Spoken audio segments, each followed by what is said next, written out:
الحمد لله نحمده ونستعينه ونستغفره ونؤمن به ونتوكل عليه ونعوذ بالله من شرور أنفسنا ومن سيئات أعمالنا من يهده الله فلا مضل له ومن يضلل فلا هادي له أشهد أن لا إله إلا الله وأشهد أن محمدًا عبده ورسوله أما بعد فإن خير الحديث كتاب الله وخير الهدي هدي محمد صلى الله عليه وسلم وشر الأمور محدثاتها وكل محدثة بدعة وكل بدعة ضلالة أعوذ بالله من الشيطان الرجيم بسم الله الرحمن الرحيم أومن كان ميتا فأحييناه وجعلنا له نورا يمشي به في الناس كمن مثله في الظلمات ليس بخارج منها صدق الله العظيم اللهم صل على نبينا الكريم اللهم صل على محمد وعلى آل محمد كما صليت على إبراهيم وعلى آل إبراهيم إنك حميد مجيد اللهم بارك على محمد وعلى آل محمد كما باركت على إبراهيم وعلى آل إبراهيم إنك حميد مجيد اللهم انصر الإسلام والمسلمين اللهم ارحم المسلمين والمسلمات اللهم انصرنا على القوم الكافرين اللهم انصر إخواننا في غزة وفلسطين اللهم انصر المسلمين المظلومين في كل مكان رسول اللہ صلی اللہ علیہ وسلم ایک غزوہ ایک جنگ کے لیے جا رہے ہیں، صحابہ کا لشکر ساتھ ہے، ابھی جنگ شروع نہیں ہوئی، سفر میں ہے۔ ایسے میں لشکر میں شامل ایک سپاہی کو ایک خیال آتا ہے۔ اس دور میں لشکروں کی ایک روایت ہوتی تھی کہ جب لشکر جنگ کے لیے تیار ہوتے تھے، کچھ دیر کے لیے اپنی تلواریں کسی ایک درخت کے اوپر لٹکا دیتے تھے۔ یہ اس خطے کا معمول تھا، اور ان کا مقصد یہ ہوتا تھا، ان کا یہ عقیدہ تھا کہ جب ہم جنگ سے پہلے اپنی تلواریں درختوں پہ لٹکاتے ہیں اس سے برکت حاصل ہوتی ہے۔ یہ کام زمانہ جاہلیت میں چلا آ رہا تھا، اور جس سپاہی نے یہ تجویز دی وہ ایمان اسلام میں داخل تو ہو چکا تھا، لیکن اس کا اسلام ابھی نیا نیا تھا۔ رسول اللہ صلی اللہ علیہ وسلم نے جب اس سپاہی کی یہ تجویز سنی تو رسول اللہ صلی اللہ علیہ وسلم کے چہرے پر غصے کے اثرات ظاہر ہوئے۔ آپ صلی اللہ علیہ وسلم نے فرمایا اللہ اکبر، قلتم والذی نفس محمد بیدہ کما قال قوم موسیٰ،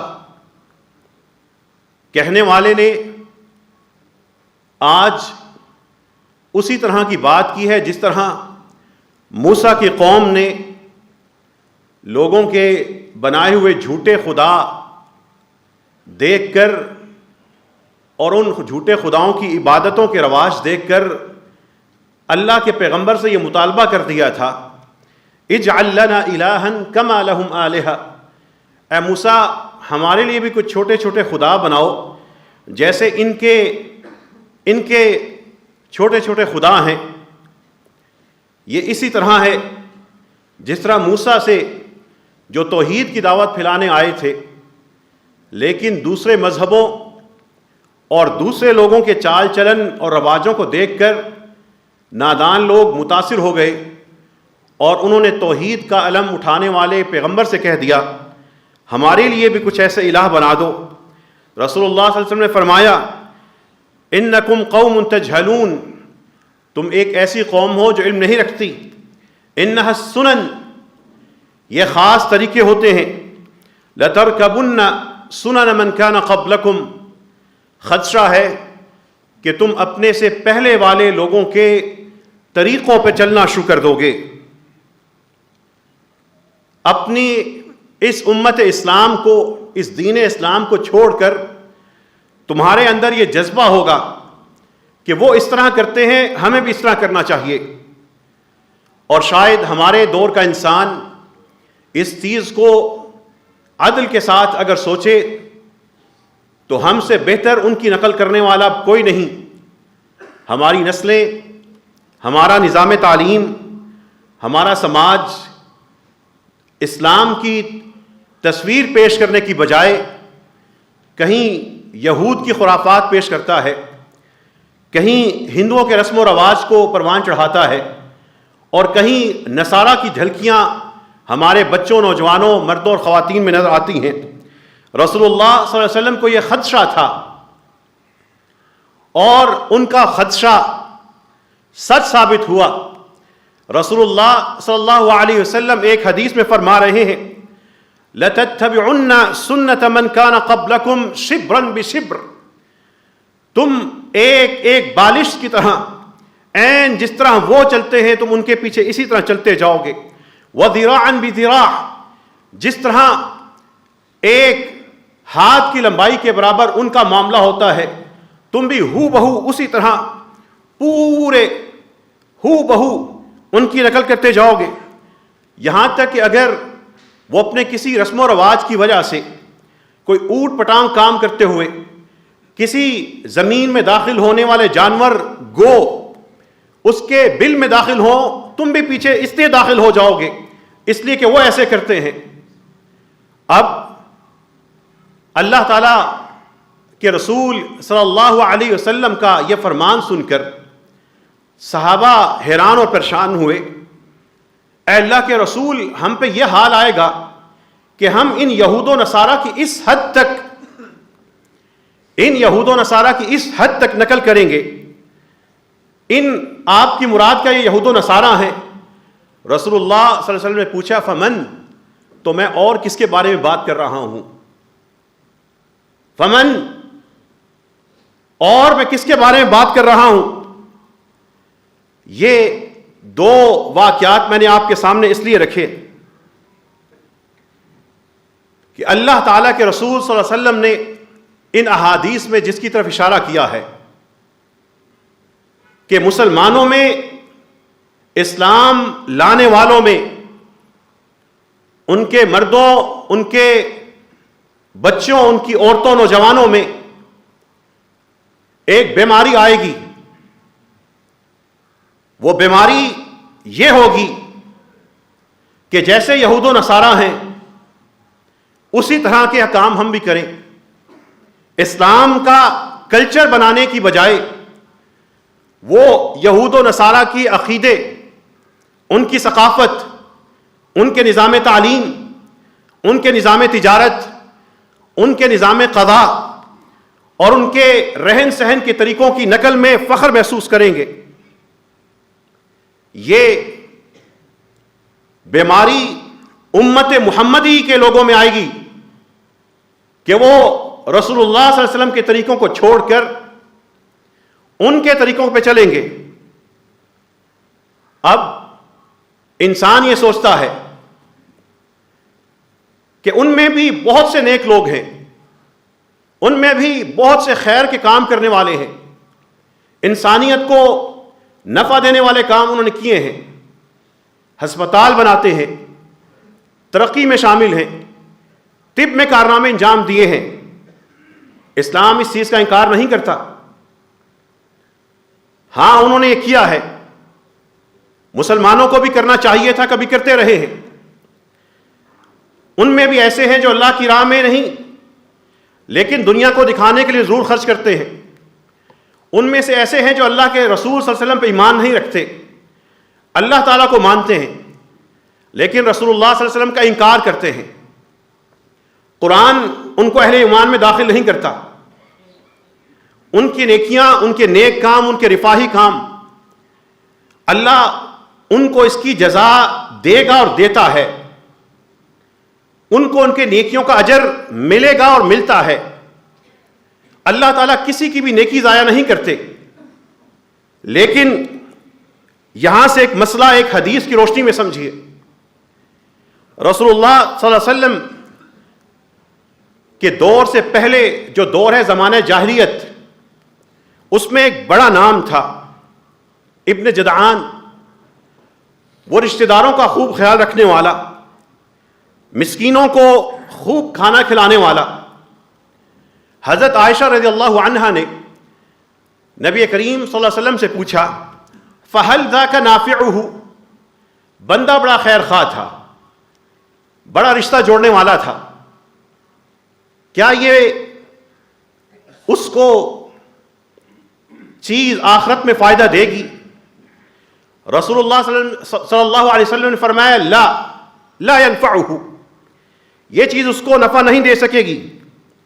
انه لم يقل يوما، اس لیے کہ اس شخص نے زندگی میں کبھی بھی یہ نہیں کہا تھا رب اغفر لی خطیئتی یوم الدین، اے اللہ یہ جو شرک کا گناہ، کفر کا گناہ میں کرتا ہوں مجھے معاف فرما دینا اور قیامت کے دن مجھے اس کے معاملے میں نہ پکڑنا۔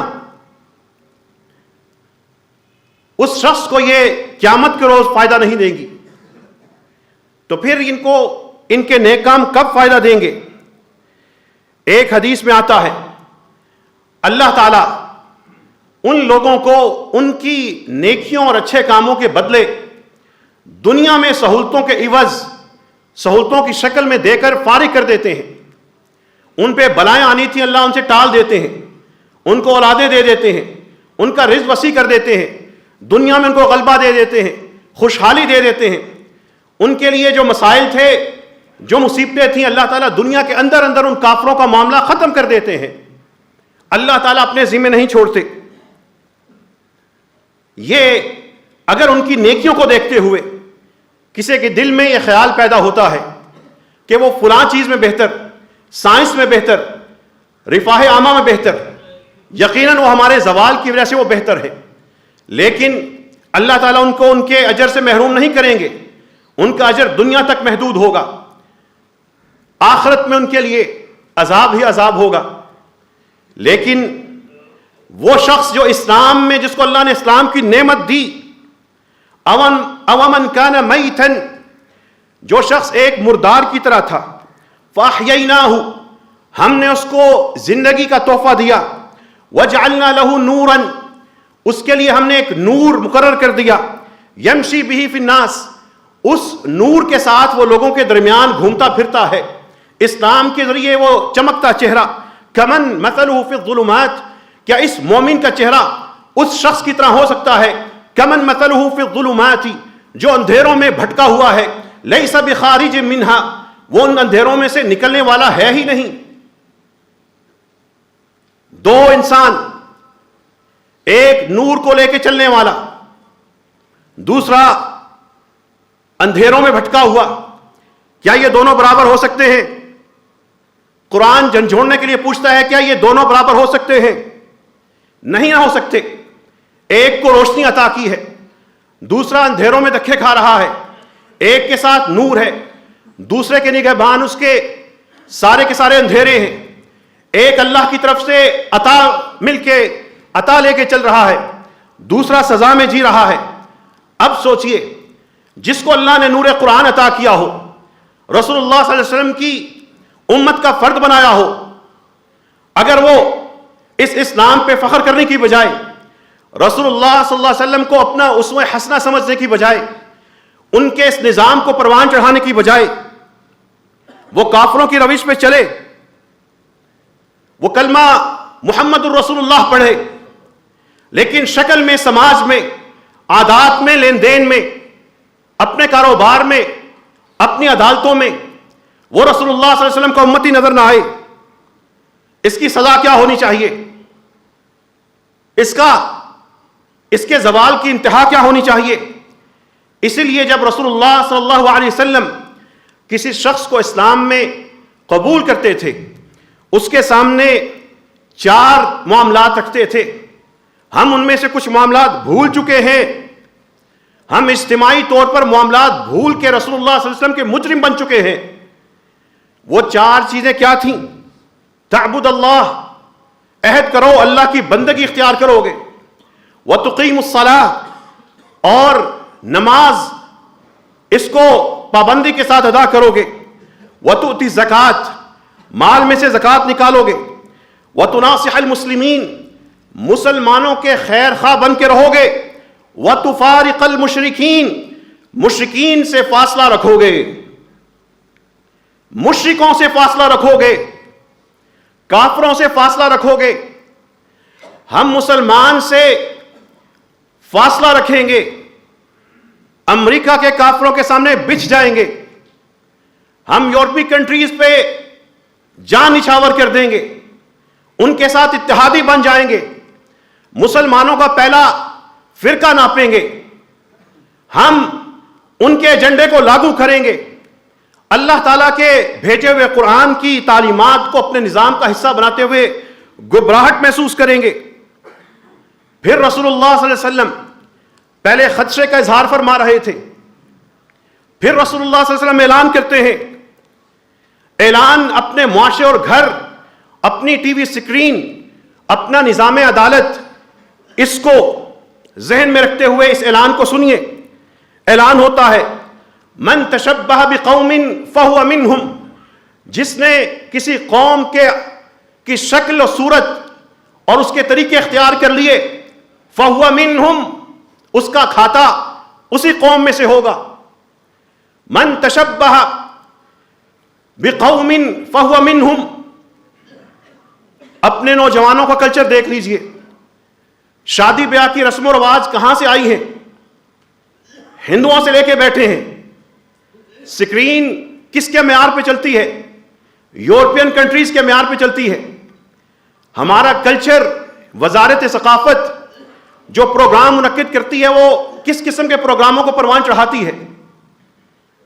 اور پھر اب تو دین کے نام پر جس طرح کی رسمیں، جس طرح کے رقص، جس طرح کے ذکر کے طریقے آ گئے، وہ کہاں سے آئے؟ وہ ممبر پہ کھڑے ہونے والوں نے دین کو بھی نہ بخشا، چونکہ عوام قرآن کھولتے نہیں، کھولتے ہیں تو سمجھتے نہیں، سمجھتے ہیں اڑتے ہیں، تو واردات کرنے والے یہاں سے واردات کر رہے ہیں۔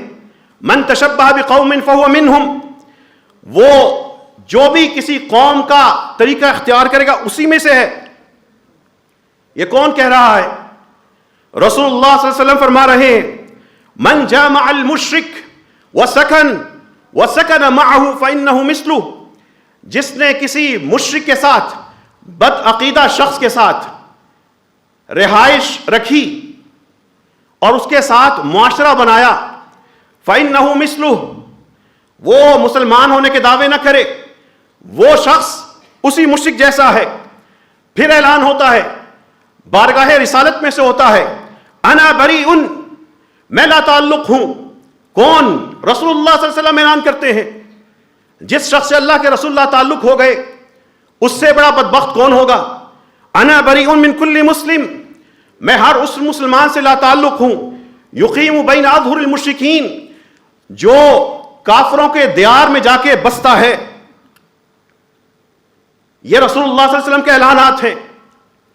اس امت کا فرد ہونا چھوٹا اعزاز نہیں، بہت بڑا اعزاز ہے، لیکن اس امت کا حصہ ہو کر کسی اور کے رسم و رواج کو دل میں بسا لینا، کسی اور کا لباس اپنا لینا، کسی اور کی ثقافت گھر میں بسا لینا، یہ رسول اللہ صلی اللہ علیہ وسلم کے ساتھ اس عہد کی نفی ہے جو ہر شخص سے اولیا کرتے تھے۔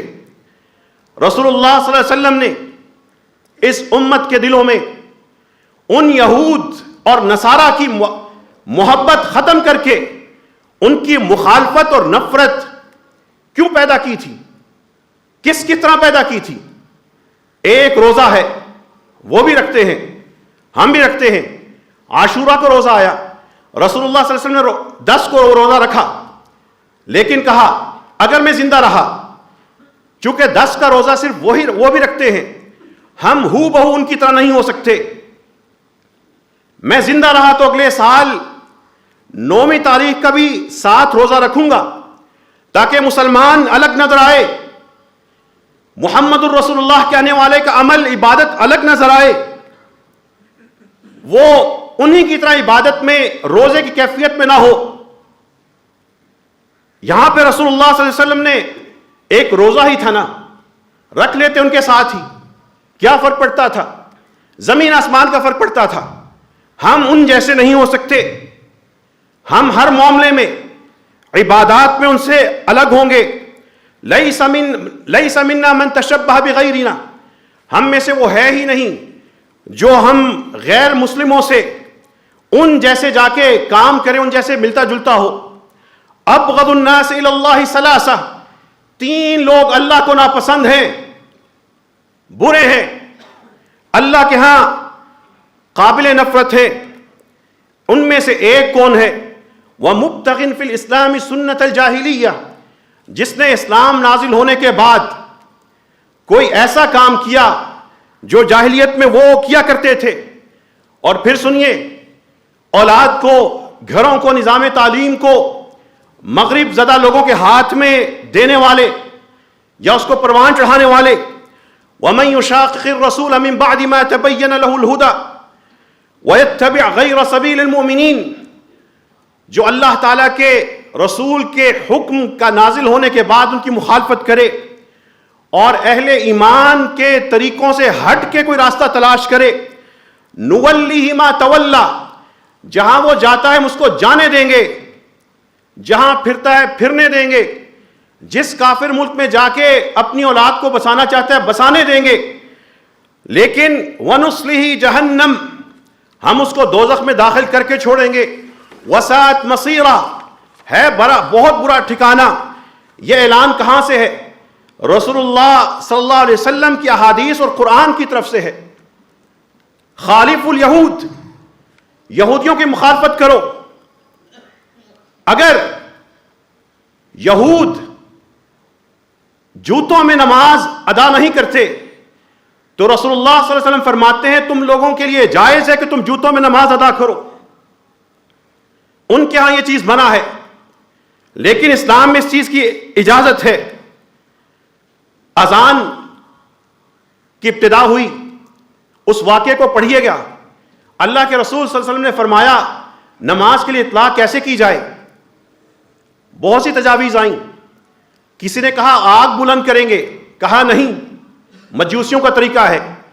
کسی نے کہا گھنٹی بجائیں گے، نہیں، یہ یہود کا طریقہ ہے، یہ نصارہ کا طریقہ ہے۔ آخر میں بات کہاں پہ ٹھہری؟ رسول اللہ صلی اللہ علیہ وسلم نے فرمایا بلال اذان دینا، اذان میں جب اذان دو گے تو کلمات 2 دفعہ کہنا، اور جب اقامت کہو گے تو 1 دفعہ کہنا۔ ایک زندگی میں، عبادتوں میں، عادتوں میں اللہ تعالیٰ کے رسول صلی اللہ علیہ وسلم اپنے صحابہ کو تربیت کرتے تھے۔ ہماری تربیت کیا ہے؟ لائن میں لگ کے ان کا ویزا لے لو، ویزا نہیں دیں گے، یہ اپنی شکل کو ایسی بنا لو ان کو محسوس ہو اپنا ہی یہودی آیا ہے، اپنا ہی نصرانی آیا ہے۔ داڑھی چھوٹی کر لو، وہاں پہ ملازمت نہیں ملے گی، ایڈمیشن نہیں ہوگا۔ یہ اس طرح کی باتیں نہ کرنا، دین سے بس اتنا ہی ظاہر کرو کہ میں بڑا روشن خیال ہوں۔ اصل زوال ہمیں یہیں سے آیا ہے۔ ان یہود و نصارہ کی مخالفت زندگی نہیں، موت کے بعد بھی کرنی ہے۔ یہ اتنا شدید مسئلہ ہے، مسلمانوں کو ان کے ساتھ مل جل کے ان جیسا ہو جانا، یہ کیسا اسلام ہے؟ رسول اللہ صلی اللہ علیہ وسلم فرماتے ہیں جب دفن کیا جائے ان کا طریقہ ہے شگاف ڈال کے میت کو رکھ دیتے ہیں۔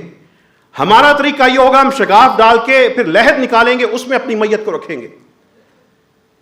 یہ پیغامات ہم بھول گئے، ہم یہود و نصارہ کی مخالفت بھول گئے، اس لیے کہ ہمارے لوگوں کا ایجنڈا کیا تھا؟ حنفی نے سلفی کے پیچھے پڑے رہنا ہے، سلفیوں نے حنفیوں کے خطرناکی کے بارے میں آگاہ کرنا ہے، بریلویوں نے حنفی اور سلفیوں کو معاف نہیں کرنا، ہم آپس میں ایک دوسرے کے مسئلے میں الجھ گئے، ہم نے دین کو نفرت کے اظہار کا ذریعہ بنا لیا، نتیجتاً ہم آپس میں دشمن بن گئے، اور جو ہمارے دشمن تھے وہ ہم سب پہ ٹوٹ پڑے، اور پھر ہمیں ایک ایک کر کے لہو لہان کر دیا۔ آج کے حالات میں جس طریقے سے ہماری امت کے بچوں کو ہسپتالوں کے اندر مارا جا رہا ہے، ہسپتالوں کو نہیں بخشا جا رہا، جس طریقے سے نہتے لوگوں کو مارا جا رہا ہے، قرآن کی ایک آیت وَدُّوا مَا عَنِتُّمْ سمجھ لیجئے، انہیں وہی چیز پسند ہے جس کی وجہ سے تم مشقت میں پڑے رہو۔ قَدْ بَدَتِ الْبَغْضَاءُ مِنْ أَفْوَاهِهِمْ، ان کے بیانات سے، کاموں سے اب ان کا اندر کی نفرت تمہارے سامنے آئی یا نہیں آئی؟ ابھی بھی قرآن کہتا ہے وَمَا تُخْفِي صُدُورُهُمْ أَكْبَرُ، یہ بمباری کچھ نہیں، جو ان کے دلوں میں چھپا ہوا ہے وہ اس سے زیادہ بڑا ہے۔ جو اہل اسلام کے لیے ان کے دلوں میں چھپا ہوا ہے وہ اس سے بڑا ہے، لیکن ہمارا تاجر اسلامی نظام تجارت بنانے میں ناکام ہے، ہمارا وکیل اور جج اسلامی نظام عدالت بنانے میں ناکام ہے، ڈرتا ہے کہ اسلام کا نظام آیا تو ہم ان جیسے نہیں ہو سکیں گے۔ ہمارا نظام تعلیم انہی کی طرح کے بچے پیدا کر رہا ہے، سب سے بڑی مشابہت کہ ہم انہی جیسے ہو جائیں، مانگ، روزہ، قبر میں دفنانا۔ رسول اللہ صلی اللہ علیہ وسلم چل کے ایک جنازے کے ساتھ گئے، چلتے گئے، ایک یہودی بھی آ گیا، آپ صلی اللہ علیہ وسلم قبر تک پہنچ گئے۔ جب پہنچے تو یہودی نے کہا ہم بھی اسی طرح اپنے جنازے کو لاتے ہیں اور قبر تک چلتے آتے ہیں، بیٹھتے نہیں۔ رسول اللہ صلی اللہ علیہ وسلم اسی وقت بیٹھ گئے کہ یہ اگر چلتے چلتے آتے ہیں ہم وہاں پہ جا کے بیٹھیں گے، ان کے طریقوں کی مخالفت کریں گے۔ کیوں حساس تھے؟ معاملہ آخرت کا تھا۔ کہیں ایک چیز کی محبت کے بعد کہ ہمارا جیسا ہی عمل کرتے ہیں، تھوڑا ہی صحیح فرق ہے، تو مسلمان انہی کو اپنا معیار سمجھ کے ان کے پیچھے نہ چل پڑے اور اپنا دین کھو دے، جیسے ہمارے بہت سے لوگ کھو رہے ہیں۔ لیکن جو سب سے بڑا ان جیسا ہونا ہے، ایک صحابی فرماتے ہیں کہ اللہ تعالیٰ کے رسول صلی اللہ علیہ وسلم کی مجلس لگی ہوئی تھی، اللہ تعالیٰ کے رسول صلی اللہ علیہ وسلم نے ایک ایسی چیز ذکر کی جو بہت بری تھی، خوفناک تھی، خدشے کا ذکر کیا اور کہا یہ بری حالت مسلمانوں کی اس وقت ہوگی عند اوان ذهاب العلم، جب علم چلا جائے گا۔ صحابی کہتے ہیں قلت یا رسول اللہ کیف یذهب العلم، اے اللہ کے رسول علم کیسے چلا جائے گا؟ وَنَحْنُ نَقْرَأُ الْقُرْآنَ وَنُقْرِئُ أَبْنَاءَنَا، ہم تو خود بھی قرآن پڑھتے ہیں، پڑھنے والے ہوں گے، ہم اپنے بچوں کو قرآن سکھاتے ہیں۔ وَأَبْنَاؤُهُمْ إِلَى يَوْمِ الْقِيَامَةِ، اور قیامت تک یہ سلسلہ چلتا رہے گا، کیا پھر بھی علم چلا جائے گا؟ رسول اللہ صلی اللہ علیہ وسلم نے فرمایا زیاد تمہیں تو میں بڑا فقیہ سمجھتا تھا، أَوَلَيْسَ هَذِهِ الْيَهُودُ وَالنَّصَارَى يَقْرَؤُونَ الْقُرْآنَ وَالْإِنْجِيلَ لا يعلمون بشيء منهما، تم لوگوں کی حالت بھی انہی یہود و نصارہ کی طرح ہوگی، یہ بھی تو اپنی کتابیں تورات اور انجیل پڑھتے ہیں، لا يعملون بشيء منها، ان میں سے کسی چیز پر عمل کوئی نہیں کرتے، لا يعملون بشيء منهما، اپنی تورات اور انجیل میں اس پہ عمل نہیں کرتے۔ قرآن کہتا ہے قصاص ہے، ہمارے نظام میں وہ نہیں ہے۔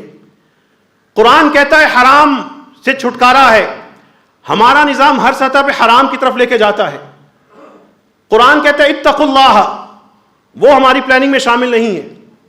قرآن کہتا ہے حدود ہیں، ہم کہتے ہیں انگریز کا قانون ہے۔ قرآن اور حدیث کہتے ہیں یہ میوزک اور ڈرامے حرام ہیں، ہم کہتے ہیں اپنے بچوں کو کھل کے نچائیں گے، سٹیج پہ بیٹیوں کو نچائیں گے، فیس ادا کریں گے، تعلیمی ادارے مل کے نچائیں گے اور بڑے بڑے بورڈ لگا کر خوب نچائیں گے۔ ناچتی ہوئی بیٹیاں کبھی جہاد کرتے ہوئے بیٹوں کی مائیں مستقبل میں نہیں بنتی۔ اللہ تعالیٰ کے رسول صلی اللہ علیہ وسلم کی کسی بیٹی کو، کسی بیوی کو بڑے صحابہ کرام رضوان اللہ علیہم اجمعین کی کسی ایک بیوی کا چہرہ کسی صحابی نے دیکھا ہو تو نام سے ہے.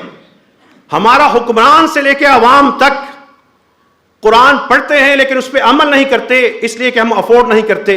اللہ ہمیں اس زوال سے نکلنے کی توفیق عطا فرمائے. وآخر دعوانا ان الحمد للہ رب العالمین. الحمد للہ حمدا کثیرا طیبا مبارکا فیہ. اللهم لك الحمد كما ينبغي لجلال وجهك عظيم سلطانك. اللهم صل على نبينا محمد وعلى آل محمد كما صليت على إبراهيم وعلى آل إبراهيم إنك حميد مجيد. اللهم بارك على محمد وعلى آل محمد كما باركت على إبراهيم وعلى آل إبراهيم إنك حميد مجيد. کبھی قرآن پڑھتے ہوئے اللہ کی غیرت کو محسوس کیا ہے؟ جس طرح انسان اپنے کسی معاملے میں غیرت میں آ کے کہتا ہے کہ یہ کیسے ہو سکتا ہے، کبھی اللہ تعالیٰ کی غیرت کو محسوس کیا ہے؟ اللہ تعالیٰ کی اس کتاب کے جملوں کے پیچھے جو جذبات ہیں اس جذبات کے ساتھ قرآن کو سمجھیں. افنجعل المسلمین کالمجرمین، کیا ہم مسلمانوں کا معاملہ اس طرح کرتے جیسے مجرموں کا ہوتا ہے؟ کیا ان کی دنیا اور ان کی آخرت ایک جیسی ہو؟ اللہ تعالیٰ تو نہیں چاہتے کہ ہم مسلمانوں کا معاملہ مجرم لوگوں کی طرح کریں. تو ہمارے صاحبان اقتدار، ہمارے تعلیمی اداروں کے سربراہ، ہمارے یہ وکلاء، ہماری عدالتوں میں بیٹھے یہ جج، یہ کس طرح گوارا کرتے ہیں کہ ہم دنیا میں اپنا دین چھوڑ کر جو روش اور طریقہ اپنا رہے ہیں وہ کافروں کا اور یورپ کا، امریکہ، برطانیہ، فرانس اور جرمنی کا ہے. شادیوں کے لباس دیکھ لیجئے. ان شادیوں پہ جو کام ہوتا ہے کہ امت کی بیٹیاں ایسا لباس پہنتی ہیں. چلیے مولانا حضرات کی باتوں کو چھوڑیں، ان کا تو کام ہی ہے یہ باتیں کرنا. رسول اللہ صلی اللہ علیہ وسلم کی کسی ایک حدیث یا آیت کو سامنے رکھ کے جواز پیدا کیجئے.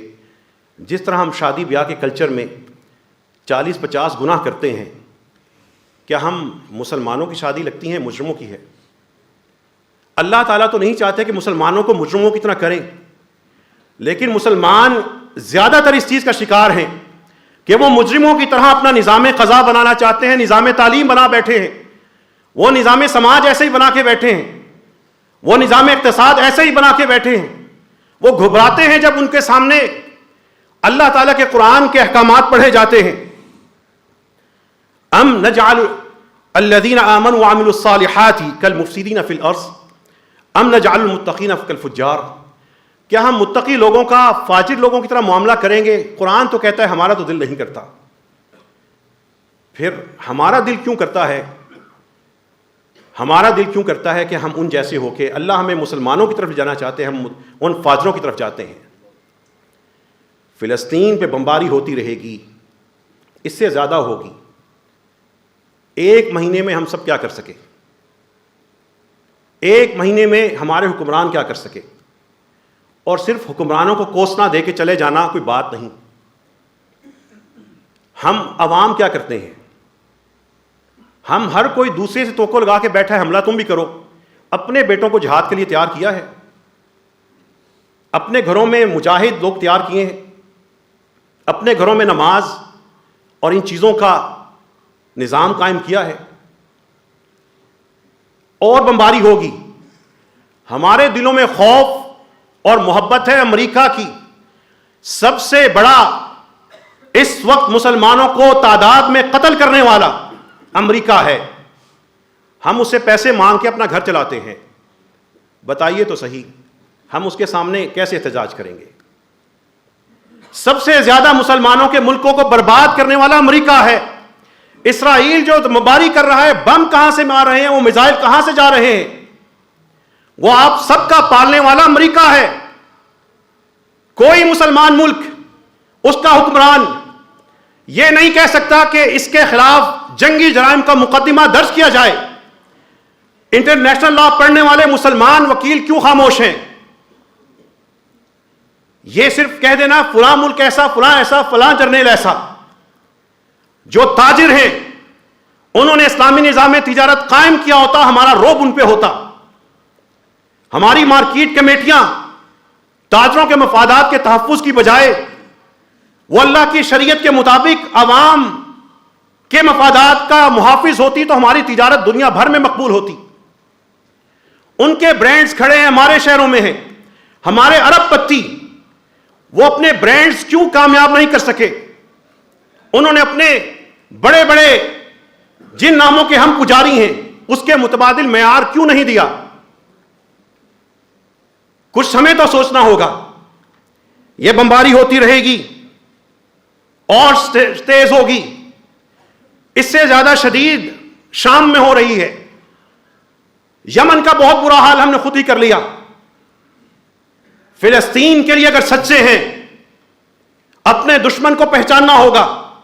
رسول اللہ صلی اللہ علیہ وسلم کے اس فرمان کو جس تعلیمی ادارے میں کو کلچر ہے، جوان بیٹے اور بیٹیاں اکٹھے پڑھتے ہیں، دوستیاں لگاتے ہیں، جس کالج میں یونیورسٹی میں اس کے سامنے جا کے من تشبہ بقوم فہو منہم، یہ کام ایک کافر قوم کر سکتی ہے، مسلمان کیوں برداشت کر کے بیٹھے ہیں؟ لیکن ایسے ہی نظام تعلیم سے جو لوگ پڑھنے کے نکلیں گے، جہاد نہیں کریں گے، نوکریاں کریں گے، اور نوکری کروانے والے ہمارے یہی یہود و نصارہ ہیں. یہ ہے ہماری حقیقت. اور سب سے بڑھ کے علماء نما طبقہ جس کا کام تھا کہ لوگوں کو اکٹھا کرتا، وہ یہود و نصارہ اور مشرکین کے خلاف کیا بات کرنی ہے؟ وہ اپنے ہی مسلمان بھائیوں کو آپس میں لڑوانے پہ تلا ہوا ہے. یہ ہے دوسری وجہ. آج ایک گروہ کہتا ہے حماس فلاں مسلک سے اس کی حمایت نہ کرے، دوسرا کہتا ہے فلاں مسلک سے اس کی حمایت کرے. ایران کہتا ہے سعودیہ کو غارت کرنے کے لیے جو ہو سکتا ہے کر دو، اور جواب میں عرب کہتے ہیں ایران کے مقابلے میں جس کو برداشت کرنا ہے کر کے اس کو اڑا دو. یہ ہماری ذلت کی وجہ. کشمیر ہم سے اس لیے چھینا، ہم نے بیچ دیا. افغانستان کو ہم نے چند پیسے لے کر غدار بن کر بمباری کروا دی. یمن کا خون نکلتا رہا، شام برباد ہو گیا، ٹکڑے ٹکڑے ہو گیا ہمارا عراق. وہاں پر خالص توحید والوں کی بیٹیاں لاکھوں کی تعداد میں اٹھا لی گئیں. بچے جو تھے ان کو مار دیا گیا کہ جوان ہو کے مجاہد نہ بن جائیں. اس لیے ہمیں ڈر ہے امریکہ کا، یورپی کنٹریز کا. ہمارا بجٹ وہ دیتے ہیں، ہمارے اسپتالوں میں دوائیاں ان کی وجہ سے آتی ہیں. ڈاکٹرز اگر وہاں سے تنخواہیں نہ آئیں تو کام چھوڑ دیں گے. اس لیے کہ ہم دنیا میں مگن ہیں. کسی ایک کو برا نہ کہیے. رسول اللہ صلی اللہ علیہ وسلم کے اس خدشے کو اپنے سامنے اپنا حساب کیجئے. کہیں میں بھی تو ان بدبختوں میں نہیں کہ میرے گھر میں بھی یہود و نصارہ کا فیشن، لباس، ان کے میوزک، ان کے ڈرامے، ان کے فلمی ہیرو، ان کی ہیروئنز وہ داخل ہو چکی ہیں، اور میرے بچے انہی کو صبح و شام سوچتے ہیں، انہی کا کلچر اپناتے ہیں. حقیقت یہ ہے کہ ہمارے بچے اکثر اسی کا شکار ہیں. یہ قرآن کا میں نے عقیدہ آپ کے سامنے دو ٹوک الفاظ میں رکھ دیا. اہل ایمان کے لیے ان کی کسی بھی حالت میں ان جیسا ہونا، ان کی عادت کو اپنانا، ان کے عقیدے کو اپنانا، ان کے رسم و رواج کو اپنانا جائز نہیں ہے. بلکہ اللہ تعالیٰ کے ساتھ یہ اللہ تعالیٰ کے رسول صلی اللہ علیہ وسلم کی طرف سے ایسے شخص کے لیے اعلان لا تعلقی ہے. اللہ سے دعا کیجئے اللہ ہمیں ایمان کی وادی میں داخلہ عطا فرما. اے رب کریم، ہم جس بزدلی کے گھاٹی میں اتر چکے ہیں، جس زوال کے اس رب کریم اس گہرے کنویں میں دلدل میں پھنس چکے ہیں، اللہ ہمیں اس سے نکال دے. اے اللہ ہمیں رسول اللہ صلی اللہ علیہ وسلم سے محبت کرنے والا بنا. ان کی سنتوں کی محبت ہمارے دلوں میں پیدا فرما. ہمیں اپنے گھروں میں رسول اللہ صلی اللہ علیہ وسلم کے احکامات کے مطابق تبدیلی لانے کی توفیق عطا فرما. اے رب کریم، ہماری شکلیں، ہمارے بال، ہمارے لباس، ہماری صورتیں، ہمارے فیشن، ہمارا نظام تعلیم، ہماری تقریبات رسول اللہ صلی اللہ علیہ وسلم کی تقریبات اور شکل و صورت کی طرح بنا دے. اے اللہ ہمارے گھروں میں جو مغرب زدہ کلچر داخل ہو چکا ہے، غالب ہو چکا ہے، اے اللہ اس نحوست سے ہمیں اپنے گھروں کو پاک کرنے کی توفیق عطا فرما. اے رب کریم، مسلمانوں کی مدد فرما. مسلمانوں کو مسلمانوں کی مدد کرنے کی توفیق عطا فرما. اگر مسلمان نہیں کرتے اللہ کافروں کے ذریعے ان مسلمانوں کی مدد فرما دے. اے اللہ اہل فلسطین پہ اپنے فرشتے نازل فرما. اے اللہ ہمارے مسلمان ثابت کر چکے 1 مہینہ بمباری میں ہم اس سے زیادہ کچھ نہیں کر سکتے. یا اللہ یا تو یہ بے بس ہیں یا غافل ہیں. اے اللہ اگر ہم بے بس ہیں تو رب کریم ہم سب کو قوت عطا فرما. اگر ہم غفلت میں ہیں تو رب کریم ہمیں اس غفلت سے نکال کے امت کا ساتھ دینے کی توفیق عطا فرما. اے اللہ ہمیں اپنا بنا لے, اپنا مقرب بنا لے, اپنے قریب فرما دے. اے اللہ ہم سب کے مریضوں کو شفا عطا فرما. جتنے فوت ہوئے اللہ ان کی قبروں کو منور اور معطر فرما دے. ہماری ایک ماں نے جنہوں نے بڑھاپے میں یہ وصیت کی تھی کہ جب میرا سانس ختم ہو تو اسی مسجد میں میرا جنازہ ادا کیا جائے, وہ ایک مشکل میں ہے. اللہ ہماری اس ماں کے لیے یہ مراحل آسان فرما دے. اے اللہ اس کے سانسوں میں آسانی پیدا فرما. اے اللہ جتنے بھی بیمار ہیں ان کو شفا عطا فرما. اے رب کریم ہمیں فرقوں سے نکل کے امت محمدی کا فرد بنا دے, آپس میں محبت کرنے والا بنا دے, رسول اللہ صلی اللہ علیہ وسلم کی امت کا ایک سچا فرد بنا دے. ہمیں اپنے گھروں کو دوزخ کی آگ سے پاک کرنے کی توفیق عطا فرما. ربنا آتنا فی الدنیا حسنہ وفی الآخرۃ حسنہ وقنا عذاب النار. وآخر دعوانا ان الحمد للہ رب العالمین.